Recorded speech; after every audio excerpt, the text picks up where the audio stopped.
Hey everyone, George here, and welcome back to the channel. So today I'm going to be putting some plants in a previously scaped tank. Let me give you a little background on this. This is a 20-gallon cube, and it's basically a Bolivian ram cichlid tank.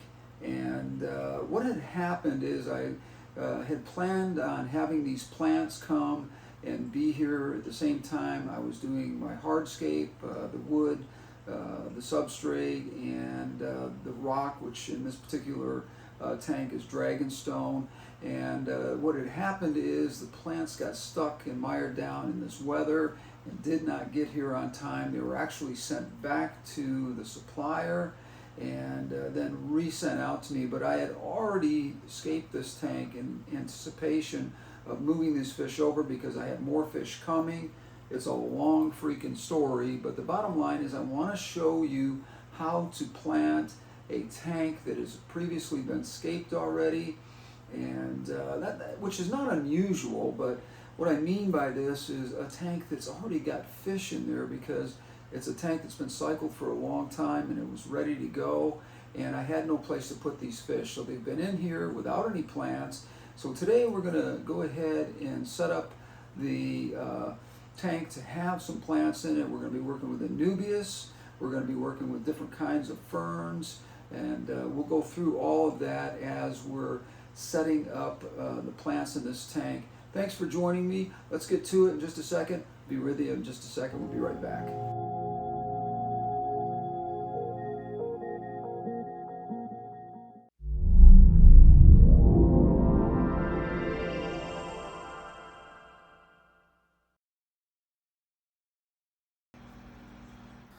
So before we get started with the planting, I wanted to show you the 20-gallon cube that I was talking about. This is that Bolivian ram cichlid tank, and give you an opportunity to kind of take a look at it before the plants go in. You can see that there's some dragonstone in here, some beautiful Utah red sand, as well as a really nice piece of wood. I'm going to show you some different angles as we do this video, but please take a minute to like, subscribe, comment, and share. Thank you. So as you can see, we have the Java fern, the Windallow fern, and the African water fern. Now, this African water fern, you got to be a little bit more careful on temperatures. Anything up to 80 degrees is probably going to be okay, but that's pushing it.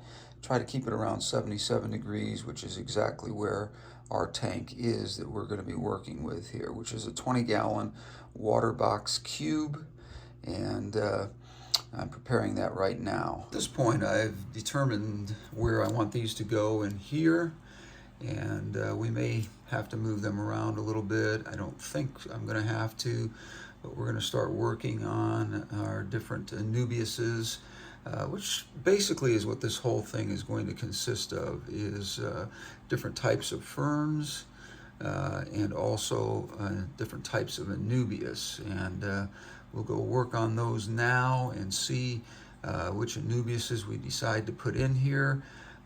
We've got several different types, and we'll talk about those when we start to pull them out of the packaging. Basically, what we're going to do is we're going to look at the leaf size on most of these and make sure they're in good shape, which they are.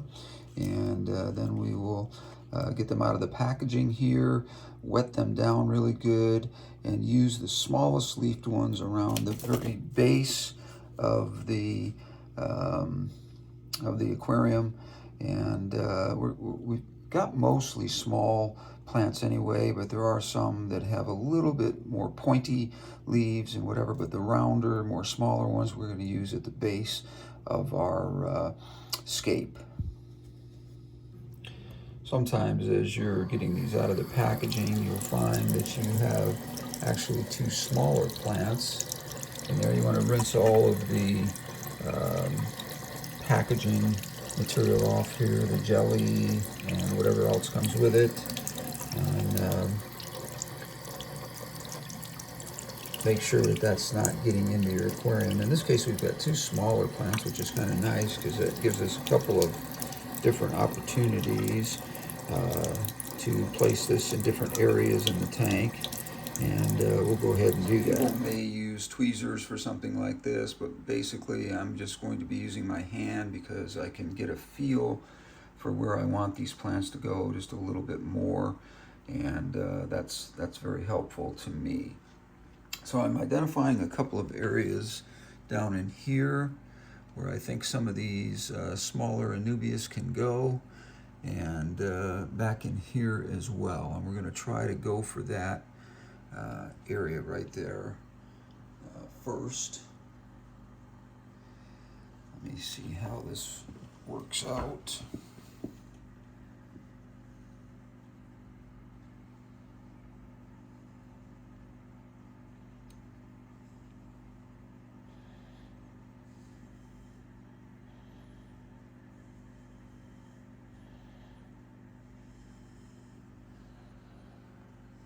That looks good right in there. And we're going to tuck another small one right above it. See if we can get that down in there as well.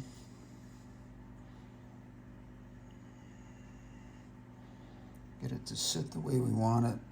That looks absolutely perfect.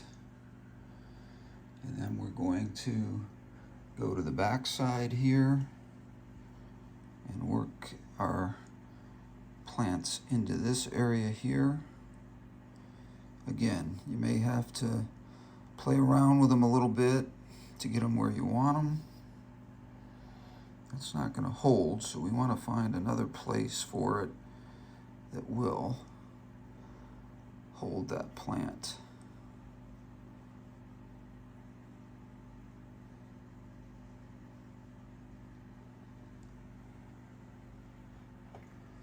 We don't have anything big enough in here to dislodge these plants, which is good.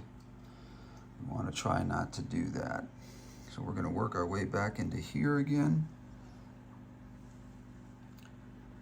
May have to do this one off camera.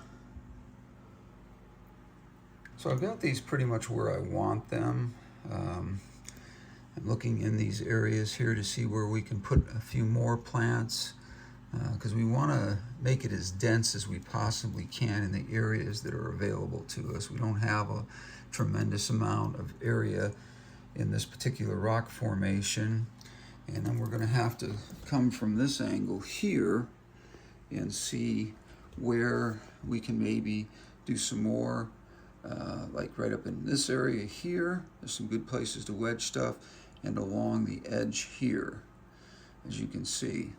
I don't know what we have up here that'll be available to us.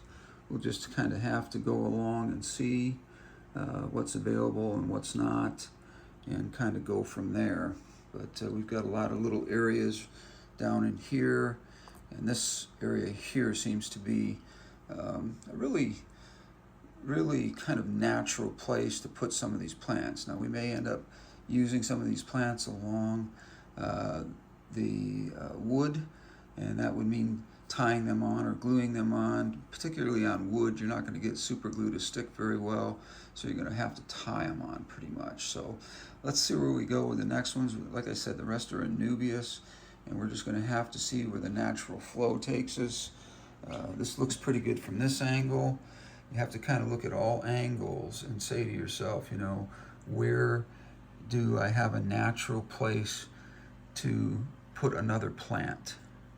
And that's what we're looking for at this point. Now, as you can see, I'm using a little plastic tray here, and this is really perfect for plants to lay them out in here. And the reason for that is the surface can hold several plants, and you can also put a little bit of water in the bottom here to keep your plants nice and moist while you're waiting to place them in the tank. So this is a great little plastic tray. You can get these on Amazon. I'll put the information down below in the comments as to where you can get them. I'll put a link there and a description, and if you're looking for something to use for plants, these are fantastic. By the way, this particular plant is called Anubias barteri, and it is it's a little smaller leafed. It's not as small and nice as a say Anubias nana petite, but this is a very small, naturally small leafed plant, which works really well for what we're doing here. There are some spaces right in here and maybe up in this area here where we can put some of these new anubias barteri in there and get them to fit. So we're going to work on that right now. So as you can see, we filled in a little bit more up in here and down in here, so it looks more natural. So we've got a blending of our anubias, our fern, Java fern, African water fern, and our windlow Java fern right in here, and then our anubias barteri, which is going to be the smallest of the anubias that we're going to be using today. And it's starting to take on a very natural look, a look that is pleasing to the eye. Everything is facing in the directions we want, going all the way around to the opposite side here. And we're starting to look really good. I'm really happy with the way this is turning out. Now this next anubias is Anubias friseri, and we're going to have to remove some of the leaves along the bottom area here. As you can see right in here, these are a little bit brown. We'll take those out of there just so that this gets off to a good start. Anything you can cut off that's pulling energy from the plant, just in normal gardening terms, you want to look at it the same way in your aquarium, and get anything that's dead off there that is discolored or whatever, so it's not pulling energy from the main part of the plant up in here. So we'll get this prepared. We'll get 3 or 4 of these prepared, and that'll be the last of what we're going to be doing in this particular 20-gallon cube. So as I said, now that I've got them out of the packaging, some of these pieces along the bottom here are going to have to come off, and we're going to use just our fingers to sort of break them away.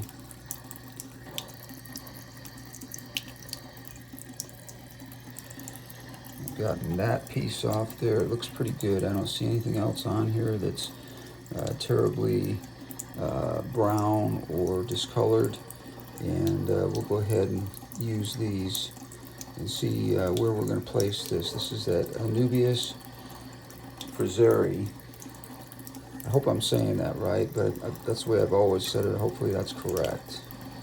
So now we want to identify some areas where these taller plants can go, and that of course would be towards the top, and we'll wedge those in areas where we can actually get them in there. I'm seeing some areas back in here that are kind of calling out for that, and possibly something over in this area here, as you can see. I'll give you a little wider view of this aquarium, and we'll see how these plants do. Because they're going to be down in there a little bit further, they may need to be in that area, so they're not too tall and that sort of thing, but they're flowing towards the top of your scape. Now this particular scape here, I didn't tell you this, we have some sand in here. It's called Utah sand. It's beautiful red sand, very nice color. We have a piece of wood in here that has been soaking for several weeks now, but it was still not quite all the way down, so we kind of had to glue that in there.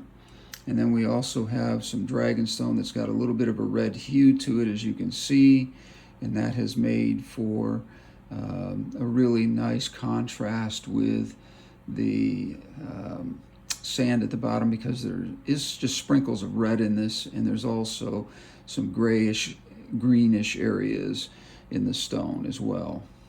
So we're going to try to place these plants in here and see how they look. I have these placed up in here, and back in this location here, we're just kind of filling in these areas that are natural cracks and crevices that are going to be able to accommodate these plants. The next plant that we have here is Anubias congenesis, Anubias congenesis, which I use quite a bit. And this is a little bit more of a long-leafed So we'll be placing that back in the area along the edge where the wood and the stone come together here. That's going to be kind of a natural area for this to go. We'll have to look at the root system on here and see how that looks, but likely that's going to be a good place for it, right up in there.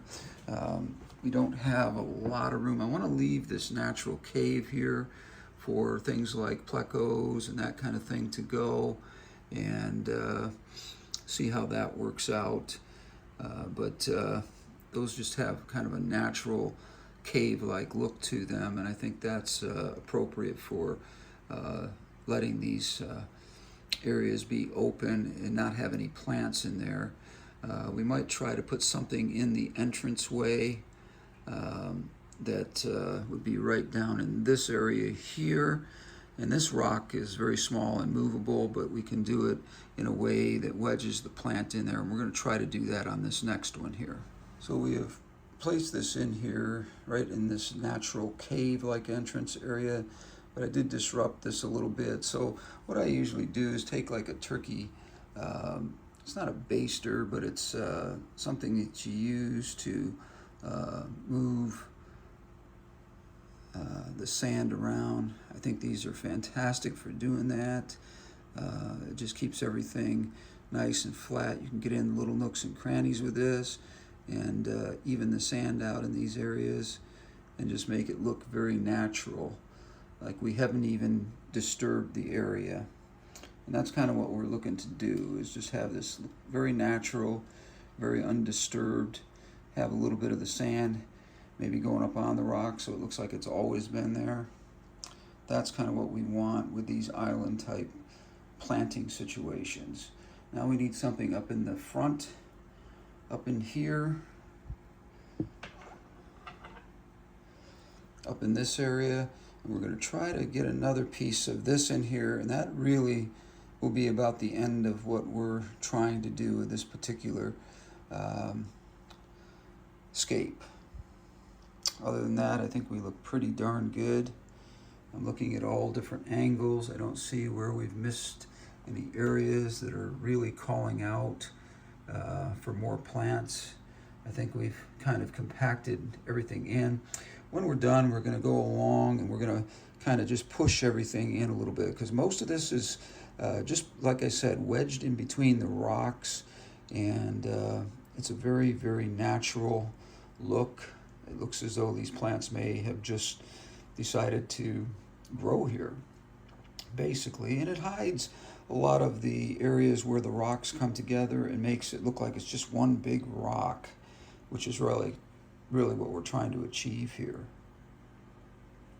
So let's get back to doing this one last plant, and then we'll go around and make sure everything's in there nicely, and you know, just kind of pat it down and make sure it's working really well, and get that last piece in up in this area here.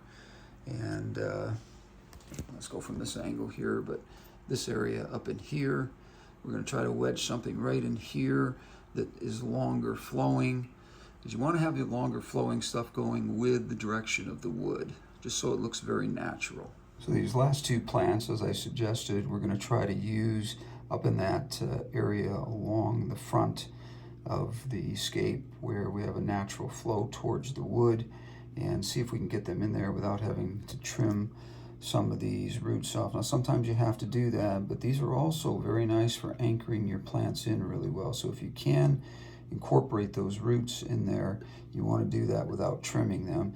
It doesn't hurt them to trim them, because they simply are like any other root system on any plant.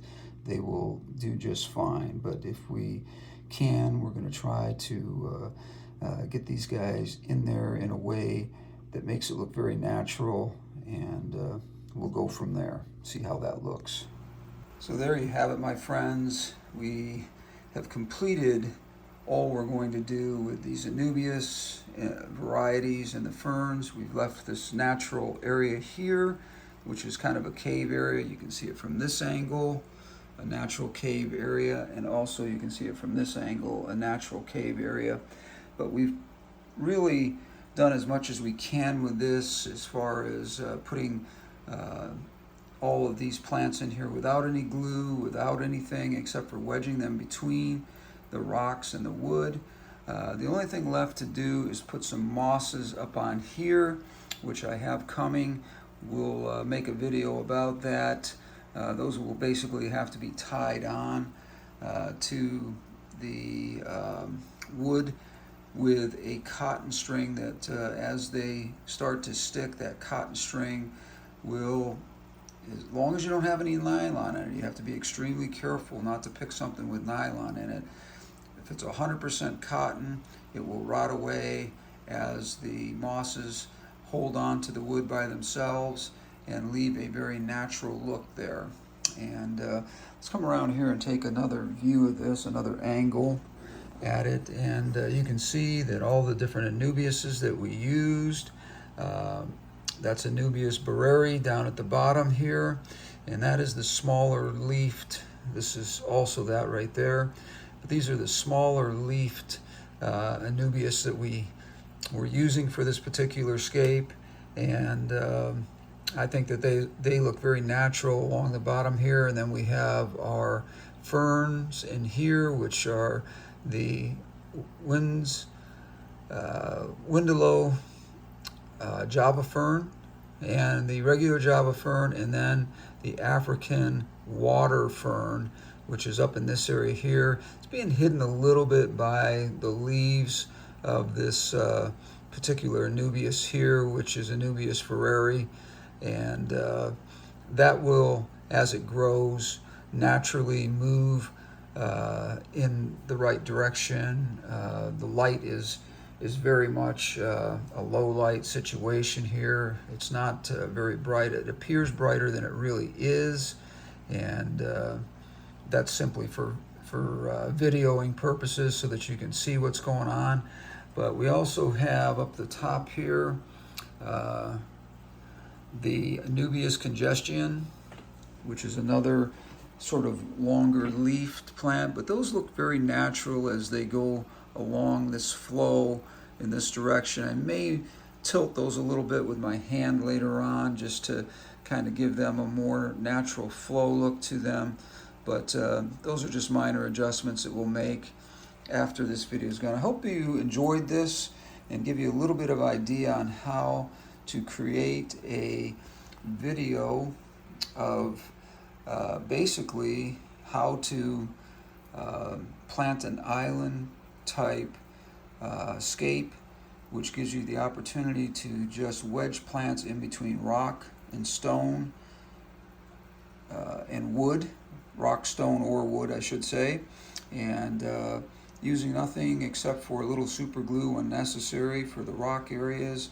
But for the most part, doing this all very natural, putting these in between little cracks and crevices where they hold in there, and they're not going to come out. They're extremely wedged in there. I made sure that with each plant, so we shouldn't have anything floating in the next few days or whatever. There's no fish that are big enough in here to dislodge these plants, and hopefully they'll do fine. So thank you for joining me on this one. I appreciate it. I hope you got a little something out of it. I had a lot of fun doing this with you. We will see you on the next one. Until then, we're out of here, and enjoy the rest of the video. It's just going to be a little bit of a view of this tank from different directions. Take care.